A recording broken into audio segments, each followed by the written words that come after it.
Hello everyone. This is my new purchase. This is a melodica, and you blow into it much like I believe the innards are somewhat like a harmonica, hence the name melodica. But that's the idea. You can see there's some little holes here, and that's where the air comes out. But I'm excited for the music that will be created with this beautiful instrument. Piano was my first instrument, and I don't have many wind instruments that I play. I did play recorder in elementary school and middle school, but I don't consider that some sort of performance instrument. That's more of a teaching tool. So yeah, I'm excited to see what I can mess around with that, but that is not the purpose of today's stream. Today we are talking about the stock market, and then we're going to talk a little bit about the game, about Easteria, and the update that is currently in the works. But right here, I'm going to say, please go up in the top right corner of the screen. There's a little eye icon you can click on, and that will allow you to vote in this week's poll for the stock market. So you do see the stock market up here on the screen. Nobody has recently joined, so there is nobody out of order at the moment, but that is soon to change as we update the stock market. So we are going to start on the left side here, and we're just going to add in the percentages. So red received a 25% of the vote, yellow received a 0% of the vote, green received a 0% of the vote, blue received a 25% of the vote, and coming in at the fan favorite for the week, 12 received a 50% of the vote. Now this does mean that red is once again safe from decreasing to a new all-time low, but we do have some problems of yellow and green now most definitely decreasing in value. 12 will actually only go up. It can't possibly go down because it is surpassed that 40% window, or 40% threshold that allows it to be safe from decreasing. Now we are just going to see how much it increases in general. So we will get a random number between 0 and 40, and we will see what that is. And that random number is 10, which is a great week in the stock market. So if you'll remember that 20% is an average week, that means that 10 is pretty dang good. That's the 25th percentile, or I guess 75th percentile in terms of how good it is. So we can see that green has decreased to 60, yellow has decreased to 82, but red has increased to 46, blue has increased to 122, and 12 has increased to 129, which I believe means that OC and Dan should be having a fun week this week. But I will hit new market, we'll put a 0 up here, and we'll go to the market trends page, which I once again forgot to grab these, so I will copy those and we will go and paste them. This is actually week 11, so we are close to the halfway mark in our stock market competition, and you can see that 12 has actually jumped up over blue for the first time since about week 9, I want to say, maybe week 8, and so that's an interesting turn of events. Yellow has been on a steady decline ever since about week 7. I know that we did have some consistent yellow votes in the start of the competition, but I do notice that that has been on somewhat of a decline in the past few weeks. So let's go check out the scoreboard and see how that's going. We can see that, to be honest, not many people have shuffled around. I do see some people in the middle here have overtaken some. I believe the third position will be changed. So let's scale this out.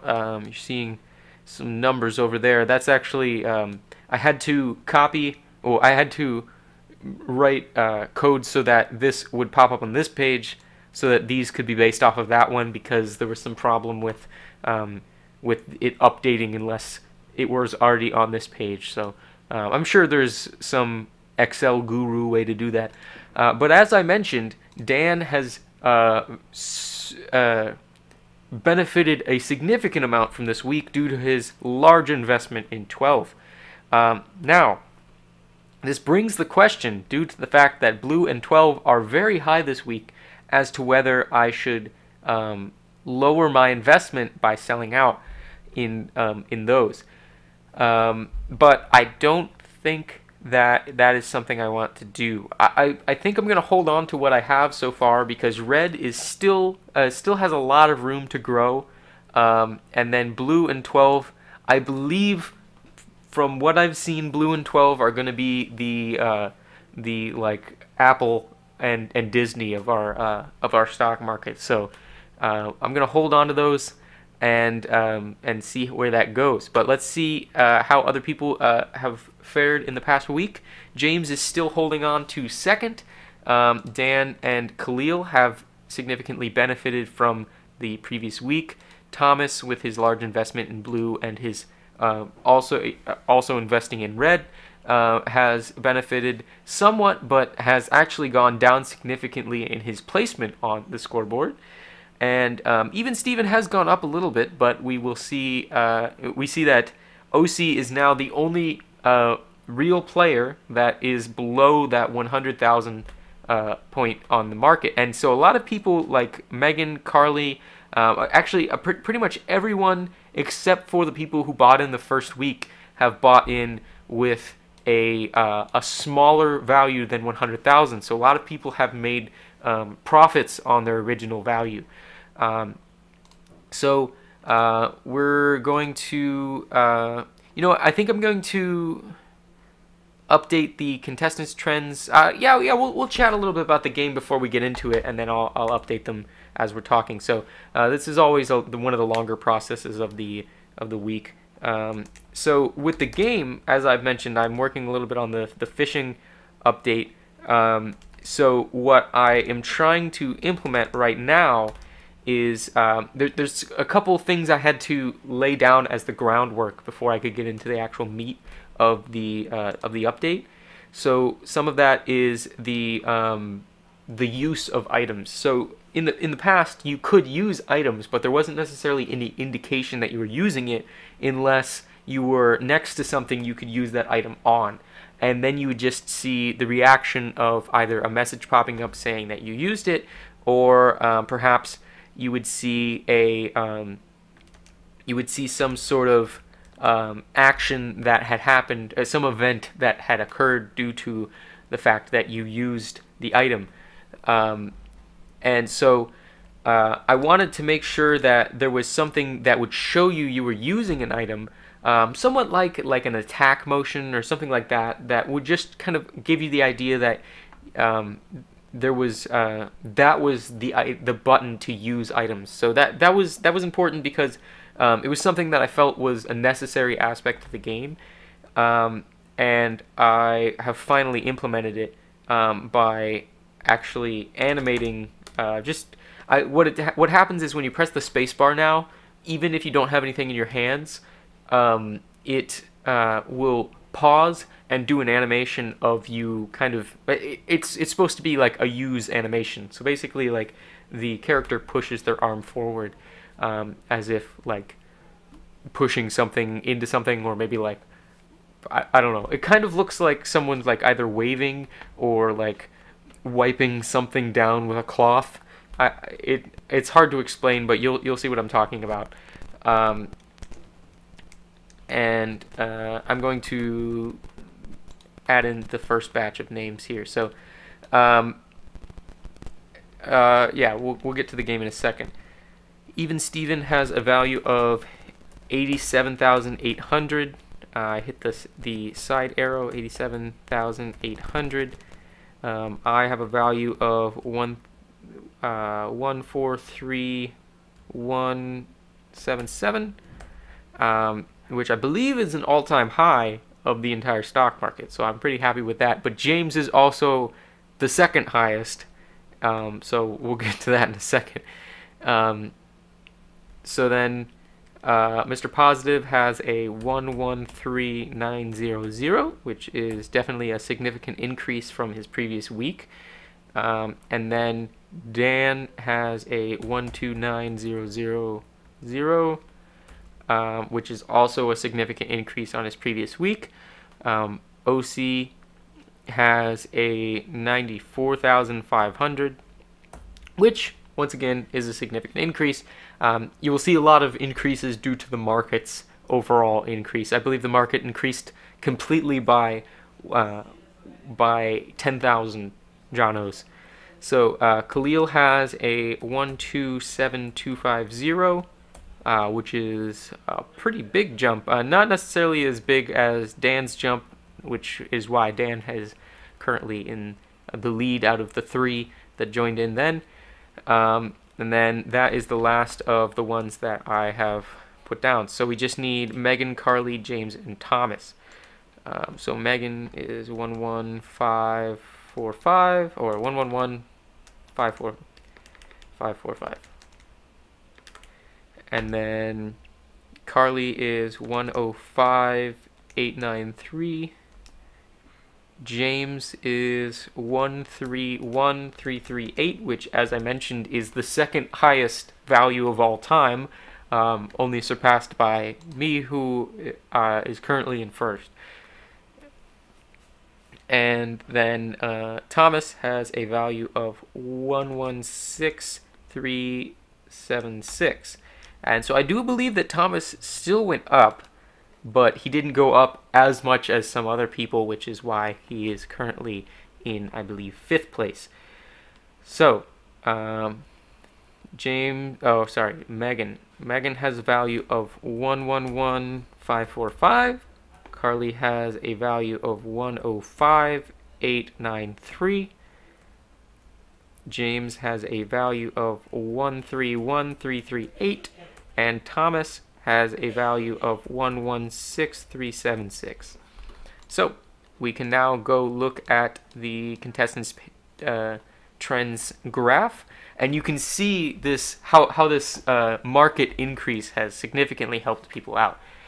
So even Steven is still here below its original starting point, but because we have a lot of people following, doing better than the market, we can see that there has been a total increase across this last week. And I believe this is a 2-week increase right here, if I remember correctly. We do see that Megan has been on a constant increase at a very steep slope since about week 7. So if that continues, we could see her back up in the top 3 in the weeks to come. As you can see, it has a color of silver because she came in 2nd last season. Even Steven having bronze and myself having gold. But we'll see how long I can hold on to this position. I do have somewhat of an advantage because it's easier for me to facilitate updating my stock. But that's pretty much it. I'll give you one last look at the scoreboard just so you can get an idea of how things are. If anybody that is watching that is currently involved in the stock market wants to change their investments at any point in time, please just let me know. And the next time that I am on the stream or doing a stock market update in general, I will update those stock for you. And I did have a couple questions. I've had the same question actually, but twice, about how people can get involved in the stock market. So the stock market is, in its essence, a game for the guests who appear on my stream. So if you want to participate in the stock market and you think you have something you could talk about as a topic for 5 to 10 or even 20 minutes, then just feel free to let me know. If you just give me an idea of what you want to talk about, then we can chat about it and get you on the stream, because I'm definitely open to any guest speakers. It makes my life easier, because if people are constantly bringing their topics onto the stream, then I can just provide my actual feedback to their topics, as opposed to trying to find my topics to talk about, because I feel like it's better to have people who have actual expertise on a specific topic to come and talk about that topic in general. I feel like my general passion for learning allows me to kind of gain a general understanding of a lot of topics, but that doesn't necessarily mean that I am some all-knowing oracle on a specific topic. I enjoy kind of bouncing questions and trying to play devil's advocate to people's conversations. So if you do have a topic you think you can talk about for a decent amount of time, then yeah, just let me know. I do have a couple or a few people that are interested right now. So we might have some music topics, we might have some art topics, and I do have one actual fellow YouTuber in the works that has not appeared on this stream before, but maybe possibly talking on the stream in the near future. So we are going to transition over to Easteria and talk about that update, as I preluded to in the earlier portion of the stream. So I am going to start up Easteria. It might be a little bit loud just because the theme song is kind of loud when it plays. But let's go new game. So what I've done is I've just added the fishing rod right at the start, as opposed to making it something that you have to go get, because at the moment I'm bug testing a lot of things, so it's easier to just have the fishing rod. I could probably hard code it into my inventory, but I don't know. It was easier at the moment to go and have it show up on the ground. So one thing, so you can still see the objects in your arm. What I will do is, without anything in my hand, I will hit the spacebar, and you can see that in each direction there is a use item animation. So that's pretty good in itself. Let's see if we get a rope. We did. That is pretty dang lucky. So if you see the rope in my hand, you can see that I use it, and there's actual animation of that. It stays where my hand is. I'm just going to grab the sheet just to have more things in my inventory because that makes me feel good. But let's go use the rope. So I'm going to try and make it so you can see the bridge being built. So it actually builds itself immediately when I hit the space bar, just because of the way I've coded it so far. I don't know if I'm going to change that, but you can see that the character here on the game continues the motion of putting the object there, and then you can use it. So I don't have swim viz on, so there's no ugly looking white like shapes in the water. But what's cool about the fishing rod is you can actually cast the fishing rod. So what happens when you hit the space bar is we have this little power bar show up. It pauses time, so that's cool. Think about a fishing rod that can control time and space. And then the cast that you do is based off of the direction you're in and the power when you actually hit space again once that power bar is up. So what you're seeing is now the fishing rod has cast, and I can look in a different direction and cast it again. Now, I will say that the actual arm swinging animation isn't the best. I also don't have a way to retract the string yet. That's not really a big problem. I just wanted to set it so that you could continually cast. So you actually do earn fishing experience from casting, and that experience is based off of how far you cast. So if I time it right, then this longer cast is actually more experience. But it is a little bit finicky how you can actually get it in the water. So if you want to do a shorter cast, you have to time it right. Now the idea is that as you gain more fishing levels, it's easier to cast. So one, you can cast further, which may not be what you want, but that is a possibility. And the actual power bar's speed decreases with each level that you get up to a certain point where the power bar would be moving very slow. So let me just keep casting here while I'm talking, and you'll see that the level pops up. There are currently no fish in the water to catch, nor is there any way to catch them if there were at the moment. There's only the casting animation, which is about where I'm at with this. But I'm pretty happy with how it looks. There's nice parabolic motion to it. The cast actually takes the same amount of time no matter how far you cast it. So that's kind of nice because it always takes exactly, I believe, maybe 2 seconds to get to where it's going. So there we go. We can see that we have 1 fishing level and we have 11 experience. So if I cast pretty decent, it's not the best cast, but you can see that we now have 5 experience, which means we had a cast of level 4. You can get up to a 20 on your cast, which is the most amount of experience you can get from one cast. So that was a pretty good cast, and you can see it goes pretty far. And from that, we actually got 15. So this is a way you can initially get fishing experience in the game, and once the fish are actually implemented, you will be able to catch them, and there will be a significant amount of experience for catching fish. The thing is that if you are low level, then you may not be very good at casting the rod. So I want to make it a benefit to people if you successfully cast the rod pretty far. So you don't necessarily need to be near any water to up your fishing level in the start. But after a while, 20 experience won't really mean much. So having a good cast won't necessarily increase your level too much. Because the amount of experience that you need increases over time. So it increases with each level. So you can see I can cast it pretty far even at level 1, but level 1 actually significantly increases the amount that I can cast it. I believe by like 1.1 or something, so it's like a 10% increase in cast length. So if I time it right, I can also cast pretty short still.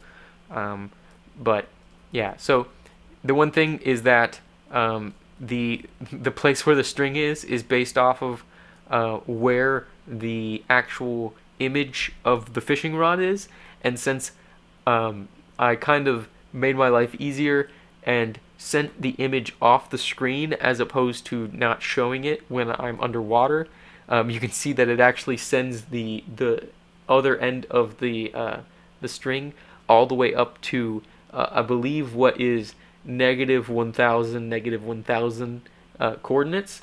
So that kind of screws things up. But the nice thing is that the string isn't necessarily attached to any area, so you can cast it outside of the game technically. But I wouldn't say it's the best casting motion. You can also move while it's casting, so that's kind of cool. But it doesn't necessarily change where the rod, like where the string goes, because the end of the string is acting independently of the rod at that point. So you can't cheat the system by like getting a running start and then moving and then running again or something like that. What'll happen is it will follow the same parabola that it would, just that the tip of the rod is moving. So this string will kind of make it seem like you're pushing it further along, but that's not actually what's happening. So that's pretty much the entire update. As I have told you in the past, there was actually a problem with this door, and apparently that problem still exists. And you can also keep the string active when you go into buildings. So what I'm planning to do is to have the string shear itself off if you get too far away. That's a pretty common mechanic in fishing games, but this isn't necessarily just a fishing game. This is going to be a very broad, all-encompassing game that also has fishing, but I'm pretty... I like fishing a lot, so I'm going to put some time into the actual fishing aspect of the game. I always liked fishing on Animal Crossing, so it's going to have somewhat of a similar aspect to the Animal Crossing fishing, but as opposed to just having... I might have talked about this a little bit before. As opposed to having just like one big shadow where the fish is, there's going to be some dynamic aspects to it. So you won't necessarily see the fish all the time, which is more realistic. But if it's like changing directions or close to the shore or something, then there might be little ripples or some sort of splash, or you may see a shadow at some point in time. There's also going to be different behaviors for different fish. So if you have something like a redfish, redfish tend to leave their tail out of the water if they're in the shallow water. So what I am going to code in is that when there's going to be a random chance that some event might happen with the fish. So the fish might change directions, and in that changing of directions, there's a random chance that it could send out a ripple, send out a splash, possibly come up close to the surface so you can see a shadow. But for fish like redfish, there's a possibility that you could see their tail outside of the water. So what that will be is a very, very small dark triangle that will be in the water. Now, you probably won't be able to find a redfish in this lake over here, just because redfish tend to be river fish. I'm kind of trying to stay true to the actual ecosystems, and try and keep like lake fish in lakes, river fish in rivers. And the way that I'll do that is there'll be a specific random chance of each fish appearing in each water. So since this lake is all one entity as water, I can set it so that its probability of fish spawning is based off of what kind of fish would normally be in a lake. So this will probably be something like bass, and maybe I'll add like brim, carp, or something like that. And then obviously in the river, this is going to drag my fishing rod. I can actually put the fishing rod away. The line goes away, but if I take the fishing rod back out, the line's still there. That's cool. I'm debating whether I want to keep that, so you could be like fishing without having the fishing rod out. But yeah, so in the river, we'd have something like snook, redfish, maybe some tarpon, and I'll probably, depending on like if there's another river in the game, I might make it more like northern river fish or something like that. I'll have to do some research because I'm more of a southeast kind of guy, so all of my fishing knowledge is definitely based off of southeast brackish water fishing. So I'm gonna have to do some lake research and some different area research just to get some ideas. Yeah, there'll probably be like catfish. I guess you could have like bullhead catfish in the lakes, and long-nosed catfish in the, or flathead. Is it flathead? I think it's flathead in the rivers. But yeah, so that's pretty much the full update. You can see that there's fishing, and there isn't anything new. There was a problem on the previous update that if you had exactly 5 achievements, you couldn't scroll down. But if you got that 6th achievement, you were fine, and if you had 4 achievements, you were fine. But I did change that. I think it was something where it was like greater than, and I needed it to be greater than or equal to, and so I just added the equal to sign, and that fixed everything. But as you can see, there is 7. You can see right above where the cursor is right now, or you can probably see that there is 7 total achievements you can earn at the moment, and that will probably change in the near future as I add more content down here in the fishing village. But that's pretty much everything for this week. Like I said, I do have some new guests in the work, some old guests in the work, and so if you are excited for that, let me know. If you have any questions about my game, if you're interested in playing the game, you can go down in the description right now. There is a link that will send you to the itch.io page where you can download this completely for free. And so just download the most recent version, unless you for some reason want to go see some of the older versions, but I'll tell you they're not as good because they're older. That's how things work in the world. Yeah, last thing, don't forget to, I believe it's up there now because I'm backwards and down in the right corner. Click on the eye icon up in the top right corner so that you can vote in the stock market. We've been having pretty good participation. I've seen it wane a little bit in the past few weeks, but I want to say thank you guys for those who are being consistent in voting in the stock market. It really makes everything more official and more fun in general. But I'm going to be signing off, so hopefully we'll have a stream on Saturday. I'll probably try and get some sort of topic to talk about if I can't get a guest on. I doubt I'll get a guest on just because I usually try and make it like a full week to hype up things. And then after that, we're gonna have I'll be done with my internship, so I'll actually be moving on to my classes for the fall. But I should still have about the same amount of time for live streaming, so that shouldn't be a problem. So until Saturday, I'm going to be signing off, but thank you for watching, and goodbye.